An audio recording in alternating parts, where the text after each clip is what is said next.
Arzur hag an eon. Pep c'hant zo entandet gant en drabenak, me zo plijet gant ur varreion. Pe oan bihan e laredin tout an dud e oan hevel d'or a roe arzur. Bremañ, pandon eiz vle, eus c'hoant da broen e hon ur gwir haros. Gwisket on evel ur marek, ur zil el tokan, ur golo gastoloren el skouet, la eren meus a reze gant memam, met a rabat ur laret. Hag ur c'hleze an kwad.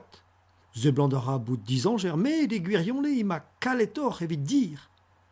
Ganein ema me hi, lamri, a zo bras kenan, ur hi diven neo. Neo ket diar an draz e ma dirloaz, neus e en eus un tokar nive. E gwirionne ze zo c'hoaz ur gastoloren laeret gant memam, met fu loret vo ma waro.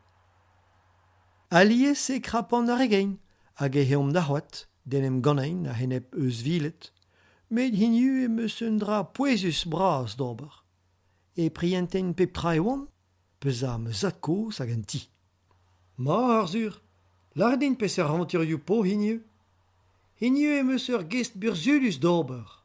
Kavout o princes barse, e mean en ur voustroarzen. Pas, a huchan. Ne meus ket ezom hag ur princes. Ur marek digent ve a kalon e gehon, ar gral e han de glach. O c'hoar zi dihar se ba bremañ. Pe bezonj. O robor gwab a hanon e hor, a vor boutan. Lamri, deuit amañ.